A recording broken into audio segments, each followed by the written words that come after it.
let's talk about the secret asset. It is an asset. Life insurance can be an asset, not just this necessary evil that a lot of people pays face. off in hard cash. Yeah, that's Cash. it. Yeah, so, and people start thinking, well, where's the risk? And it sounds too good to be true and that type of thing. Take us from the beginning again, Dave. Well, so life insurance is, you can use it in so many different ways. So let me pick one. Okay. Everybody, you have pension plans. So what is the beauty of a pension plan? You don't pay taxes going in. Okay. So let me use a big number. You got $100,000. So if you put it into your pension plan, let's say you own a business, $100,000, and if you work for somebody else, just conceptually come with me. Okay. $100,000, put it in the pension plan. So I save 40 in taxes. If I'm in the 40% bracket, just round it up.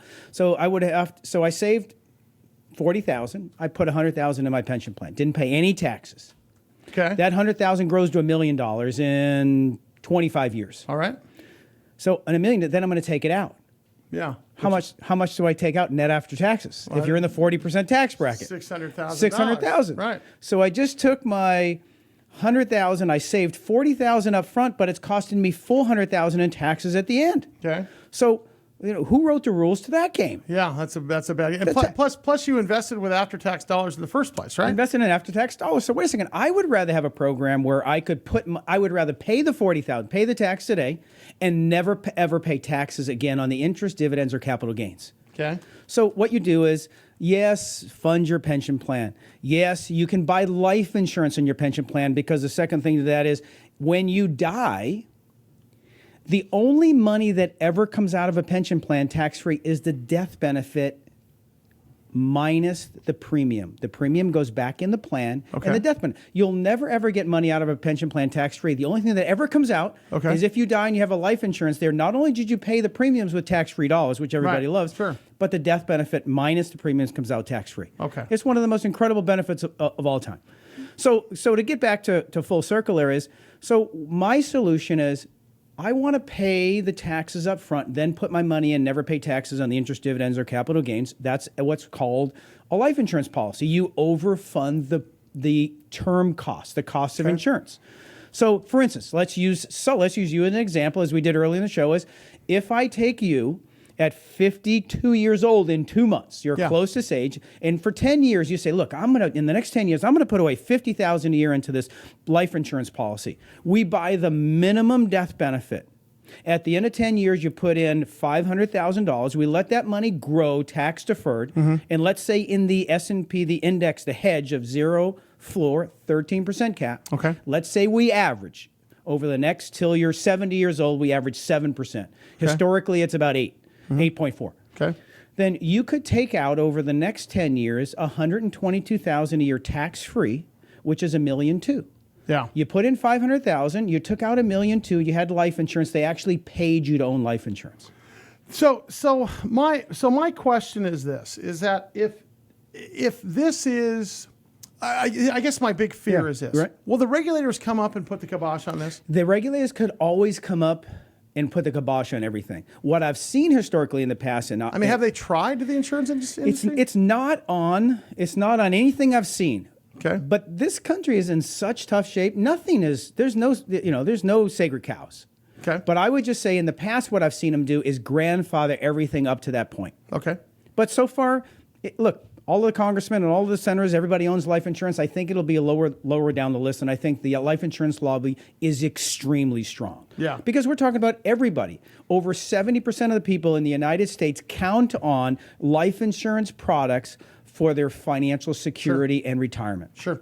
You talk. There's lots of folks that talk about, and they are especially stockbroker types and money manager types. Right.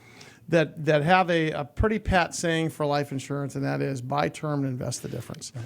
What does that mean, first of all, and why is that a bad advice? Charles Givens was one of the old TV people, is long gone now, but he was on TV doing an infomercial years ago, and he did buy term and invest the difference. And I've seen people patent that. And so Charles and I did work together. Okay. Back when I was doing some work with Tony Robbins, Charles Givens called up and he said, Dave, he goes, what are you and Tony doing? Right. He goes, I believe you buy term and invest the difference elsewhere. I go, Charles, I said, that was good in the old days, but right now you can buy term and invest the difference in the same product. Yeah. Overfund it so the IR code 7702, which says the overfunded portion after all your fees grows tax deferred throughout your entire lifetime. And then when you want to take it out, you take it out tax free. Okay. So it's beautiful. You can do it in the same product. The benefit of this thing is not just the fact of the life insurance side of things. Yep.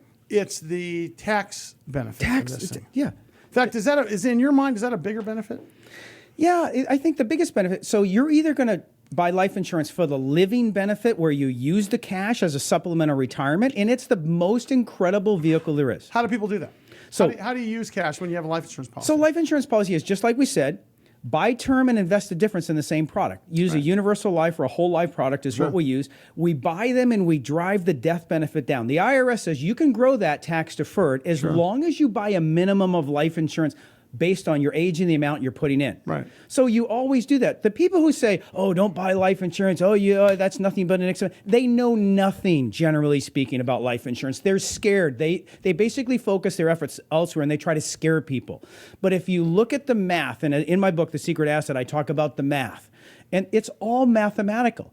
So what I do is I show you, wait a second, if you're going to put $5,000 a year into a life insurance policy, and then you're going to put $20,000 a year for your investment account, let me show you how to take some of that money and put it in the life insurance pot. Overfund the $5,000, put an extra $10,000, and I'll show you how to grow it. Do you buy stocks? Do you buy mutual funds? Do you pay taxes?